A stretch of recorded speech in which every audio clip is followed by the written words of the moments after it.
Hi எல்லோருக்கும் வணக்கம். Bigg Boss season 8 Tamil. So அந்த வீடியோவில் நமக்கு ப்ரொமோ 5 வந்து ரிலீஸ் ஆகிருக்கு. என்னடா அது வட்டம் பயங்கரமான ப்ரொமோவாக போட்டுட்ருக்கீங்களே அப்படின்ற மாதிரி ஒரு பக்கம் வந்து இருக்குது. ஸோ அதை பற்றி டிஸ்கஸ் பண்ண போகிறோம். அப்புறம் வந்து லைவில் நடந்த விஷயங்கள், எப்பா என்னத்தை சொல்ல, நான் என்னத்தை சொல்ல வார்த்தையே இல்லை அப்படின்ற மாதிரி பாடித்தான் ஆகணும் போல தெரியுது. என்னடா இப்படி பண்ணிகிட்டு இருக்கீங்க? குத்துதுன்றீங்க, குடையுதுன்றீங்க, அடுக்குதுங்கிறீங்க, படைக்குதுன்றீங்க.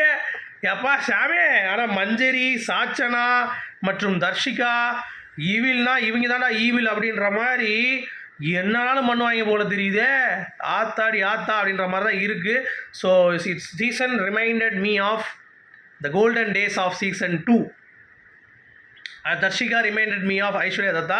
So well played. நிறைய பேருக்கு ஒரு கோவம் வரலாம், என்ன இதுங்க இவ்வளோ குடும்பமாக நடக்குது, என்னங்க பாவங்க, மனசாட்சி இல்லையா, முட்டையை தூக்கி வாயில் ஊற்றுறாங்க, பாலை தூக்கி மூஞ்சில் அடிக்கிறாங்க, குப்பையை எடுத்து மேலே போடுறாங்க, முட்டையை எடுத்து மண்டையை உடைக்கிறாங்க, காஞ்ச மிளகா வாயில் வைக்கிறாங்க, பச்சை மிளகா வாயில் வைக்கிறாங்க, உப்பு தூக்கி வாயில் போடுறாங்க, என்னங்க ஏதாவது ஆச்சு நாச்சு தீர்த்து போயினா என்னங்க பண்ணுறது அப்படின்றீங்கல்ல. இது எல்லாமே இதற்கு முந்தைய சீசன்களில் நடந்த ஒரு விஷயம். இந்த மாதிரி டாஸ்கில் நடந்த ஒரு விஷயம், சீசன் 2ல் நடந்த ஒரு விஷயம். ஸோ இதனால் நீங்கள் வந்து பயங்கரமாக ட்ரிகர் ஆகி டென்ஷன் ஆகி ஐயோ அப்படின்ற மாதிரி வரவே வேண்டாம். ஸோ என்ன நடக்குதுங்கிறது லைவில் ஒரு முக்கியமான நிகழ்வுகளை சொல்லிடுறேன். அதுக்கு முன்னாடி ப்ரொமோ 5 ரிவ்யூ இதில் பார்த்துடலாம். ஏன்னா நான் லைவ் வர்றதுக்கு என்ன சொல்கிறது, அது வேஸ்ட்டு தான், வந்தாலும் வந்து உனக்கு யூஸ்ஃபுல் இல்லை அப்படிங்கிறதுனால நம்ம இதை பேசிடலாம். பிகாஸ் நிறையா மிஸ் ஆகுதுங்க லைவ் கண்டென்ட், அதனால தான் சொல்கிறேன். ஓகேவா, தப்பாக நினச்சிக்காதீங்க. ஸோ எனக்கு தோன்றின விஷயத்தை நான் ஷேர் பண்ணிடுறேன், ஓகேவா. ஸோ ஃபஸ்ட்டு வந்து தீபக் அவர் கேரக்டரில் சும்மா பின்னுறாரு. அதாவது பேசியே வந்து பார்த்தீங்க அப்படின்னா எல்லாத்தையும் வந்து சாவடிக்கிறது. அதாவது பவித்ராவுடைய கேமை போய் மூஞ்சி மேலே சொல்லி, நீ என்னத்துக்கு பொம்மை எடுத்த, 5 பொம்மையை நீ எடுத்த பற்றியா, அங்கே நீ வந்து உண்மையை ஒத்துக்கணும்ல, நீ டம்மி பீஸ் தான், நீ வேலைக்கு ஆகாதவ, நீ விளங்காதவ, உனக்கு என்ன சொல்கிறது, ஒன்றுத்துக்கு லாய்க்கு இல்லை, நீயே சொல்லு ஒன்றுத்துக்கு லாய்க்கு இல்லை, வேஸ்ட்டு, தண்ட பீஸ் அப்படி இப்படின்னு சொன்ன உடனே பவித்ராவில் கண்ணு கலங்கிடுச்சு. ஸோ ஒன்று எடுத்துட்டார், ஓகேவா. அடுத்து அன்ஷிதாவுக்கு எடுத்தது எல்லாம் வந்து பார்த்தீங்கன்னா வேற லெவல். ஸோ அன்ஷிதாவுக்கு என்ன செய்கிறாங்கன்னா, இந்த நம்ம சாச்சனா இருக்காங்களா, அவங்க வந்து காஞ்ச மிளகா தூக்கி போடுறது, மஞ்சரி வாயில் அள்ளி உப்பை போடுறது, பயங்கர டார்ச்சரு. அன்ஷிதாவால் முடியல. ஒரு கட்டத்துக்கு மேலே அவங்க வந்து பார்த்தீங்கன்னா பிரேக் ஆகுறாங்க. அதுவும் எப்படின்னா, ஜெஃப்ரி இருக்கான்ல, அவனை வந்து முக்கி போட சொல்கிறாங்க. கிட்டத்தட்ட அவன் 100 போடு இருந்தது தர்ஷிகா. அப்போ அவன் என்ன பண்ணுறான், போட்டுட்டு இருக்கும் பொழுதே இந்த ஜாக்லின் எல்லாரும் வந்து நிப்பாட்டுன்னு சொல்கிறாங்க. ஏன்னா மனிதாயமானம் வந்துடுது, வேறு வழி இல்லைல்ல. அந்த வீட்டில் இருக்கும் பொழுது கொஞ்சம் நல்லவன் அப்படின்றது மனசுக்குள்ளே இருந்துச்சுன்னா இந்த டாஸ்க்லாம் பண்ண முடியாது.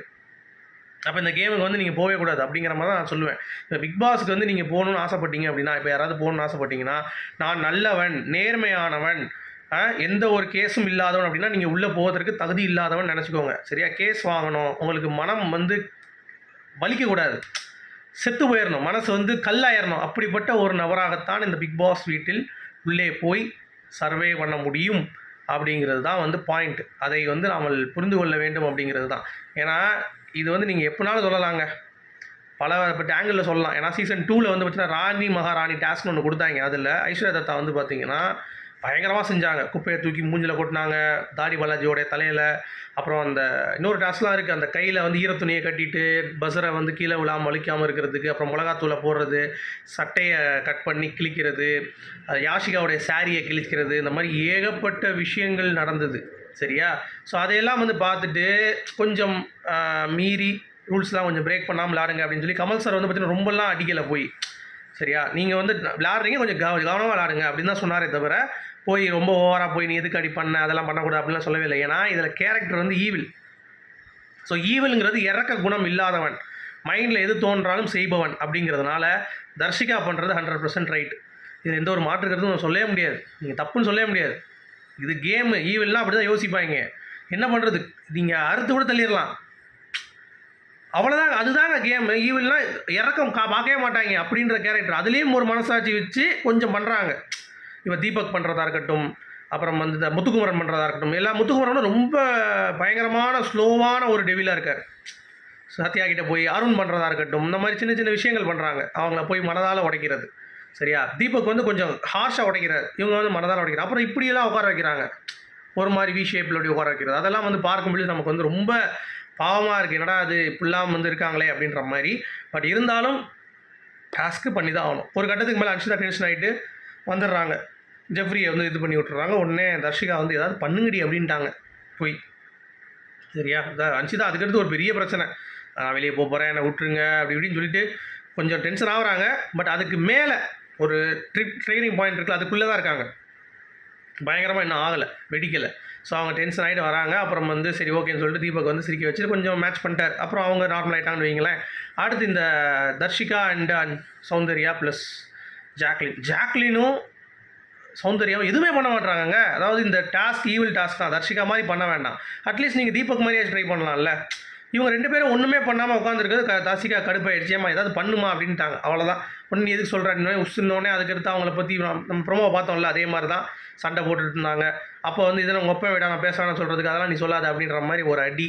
உடனே ஜாக்லினால் வந்து தாங்க முடியல, ஒரே ஃபீலிங் தான், நீ எப்படி இப்போ சொல்லலாம் அப்படின்னு சொல்லிட்டு சௌந்தர்யாவும் கூட வந்து ஏறுறாங்க. அதாவது ஒன்றுமே கிடையாதுங்க, நீ விளையாடுனோடனே நீ மூடு எனக்கு தெரியும்னோடனே அறிவில்லையா உனக்குலாம் அப்படி இப்படின்னு கேட்டோன்னே ட்ரிகர் ஆகிட்டாங்க தர்ஷிகா. நான் அப்படி தான் ஆட வேண்டியது டாஸ்க், அதை முதல் பாருங்கடி, முதல் பிரித்து பாருங்கடி முதவிங்களா அப்படின்ற மாதிரி போட்டு ஒரு அடி. அதுக்கடுத்து தர்ஷிகா வந்து சொன்னோடனே அவங்க அப்பா பற்றி சொன்னோடனே, அதாவது அப்பான்னு சொல்லலைங்க, இதுனா உங்கள் அப்பா வீடா அப்படின்னா என்ன உன் வீடாது அப்படின்னு சொல்லி அர்த்தம். உடனே அப்பா இல்லை அப்படிங்கிற அந்த ஒரு கார்டில் வந்து ப்ளே பண்ணுறதுக்கு நம்ம சௌந்தர்யா உள்ளே வராங்க. அப்புறம் அடித்து நறுத்து போவா அப்படின்னு சொல்லி விரட்டி விட்டாங்க. அப்புறம் அங்கே போய் 2 பேரும் அழுது தான் எனக்கு வந்து ரொம்ப இதாக இருக்குது, ஒரு ஃபேக்னஸாக இருக்குது ஜாக் அண்ட் நம்ம சவுண்டு பண்ணுறது. ஏன்னா இந்த டாஸ்க்குங்கிறது கொடூரமான டாஸ்க்குன்னு தெரியும். இது பல சீசனாக பார்த்துருக்க சௌந்தர்யாவுக்கும் இது புரியும். அப்படி இருந்தும் இதில் ஒரு கேம் ப்ளே பண்ணுறாங்க. அதாவது நம்ம 2 அழுத மாதிரி அழுதுட்டு ஜெயிலில் போய் உட்காந்துட்டு அப்படியே ஃபீல் பண்ணி மக்களோட ஓட்டை வாங்கலான்ட்டு.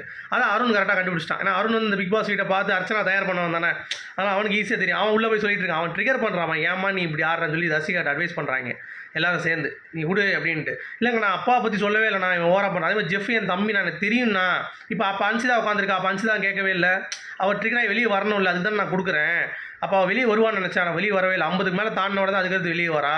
அப்போ அவளுக்கு தெரியும்ல அப்படின்ற மாதிரி எனக்கும் தெரியும், ஒரு 100க்கு மேலே அவனை போட மாட்டேன், எனக்கு தெரியும், அப்படி கால் அடிச்சாலும் நான் காலை அமுக்கி விடுவேன், இது வந்து ஒரு கேம், நான் இதை கூட புரிஞ்சிக்க மாட்டாங்க, ஏன் இப்படி பண்ணுறாங்க அப்படிங்கிற சுத்தலில் விடுறாங்க அப்படின்னு சொன்னோடனே அப்புறம் சௌந்தர்யா நம்ம ஜாக்லின் எல்லாத்தையும் வச்சு கூப்பிட்டு பேசுகிறாங்க. ஏன்னா இது வந்து ஒரு டீமுக்குள்ளேயே சண்டை போடுறாங்க, இது ஏஞ்சல் வந்து காரி துப்பிடக்கூடாது பார்த்துட்டு.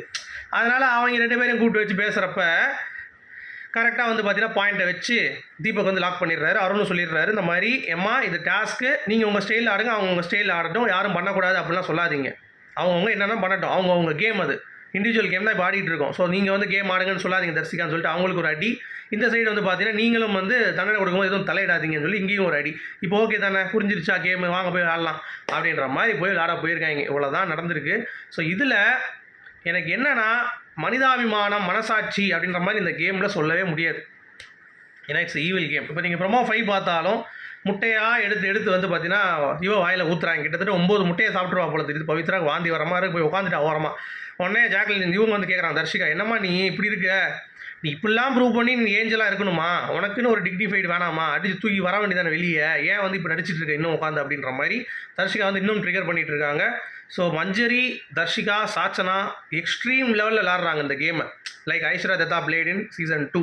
பட் அந்த மாதிரி மக்களுக்கு பிடிக்குமான்னு கேட்டிங்கன்னா ஒரு வில்லி கேரக்டர் தான் வெளியே ப்ரொஜெக்ட் ஆகும். That is okay, but is part of the game அப்படின்றதுனால ஏதோ உயிர் சேதமாக பார்த்துக்கோங்கடா அப்படின்ற மாதிரி தான் நம்ம சொல்லணும். ஸோ உங்களுடைய கருத்துக்கள் இதில் என்ன அப்படிங்கிறத கண்டிப்பாக சொல்லுங்கள். இப்போ கூட வந்து பார்த்தீங்கன்னா லைவில் பயங்கரமாக போயிட்டுருக்கு. அதாவது இந்த கேம் ஆடுறீங்க, கேமுங்கிறத புரிஞ்சுக்கோங்க, தயவு செஞ்சு பர்சனலாக எதுவும் கரெக்ட் பண்ணாதீங்க, இது கேம் தான் நான் ஆடிட்டு இருக்கேன் அப்படிங்கிறது தர்ஷிகா வந்து புரிய வைக்க ட்ரை பண்ணி அதை புரிய வச்சு அவங்களுக்கு வந்து சொல்லிகிட்டு இருக்காங்க அப்படிங்கிறது பார்க்க முடியுது. ஸோ அந்த மாதிரி யாராவது எல்லை மீறி போனாங்கன்னா நீங்கள் வந்து ஸ்ட்ரெயிட்டாக போய் என்ன பண்ணுறீங்க அப்படின்னா அவங்ககிட்ட போய் சொல்லிடுங்க, அதை அவங்க பார்த்துப்பாங்க, அப்போ தடுத்துக்கோங்க, அப்போ பண்ண விடாதீங்க அப்படின்ற மாதிரி அடுத்த டிஸ்கஷன் அருண் கூட போகும் போல தெரியுது. அருண் சொல்கிறாருல, அப்படி எதாவது பண்ணாங்கன்னா ஜெயிலில் போட்டுருங்க, அவங்கள இந்த வேசில் எடுத்து வாயில் வைக்கிறது, வாயில் தடவுறது அதெல்லாம் பண்ணாங்கன்னா ஜெயிலில் போட்டிருக்கன்ற, அது கரெக்டு தானே, அது வந்து ஒரு வகையான டார்ச்சரு, அது ஆக்சுவலாக போடக்கூடாது ஜெயிலில். பட் இருந்தாலும் சரி, இது ஒரு நம்ம ஒரு ரெக்கவரை மெயின்டைன் பண்ணி அதில் வந்து பண்ணிக்கலாம். இன்னொன்று டம்மியாக இருக்கவங்க ஜெயிலில் போடணும் அப்படின்னு பார்த்தீங்கன்னா ஜாக்லினும் சௌந்தர்யா எதுவுமே பண்ணல. ஸோ அவங்கள தான் ஜெயிலில் போடுறாங்களா அப்படிங்கிறத பார்ப்போம். ஸோ அடுத்த வீடியோவில் நான் வந்து ஷேர் பண்ணுறேன். மீண்டும் சந்திப்போம். Good bye guys, thank you.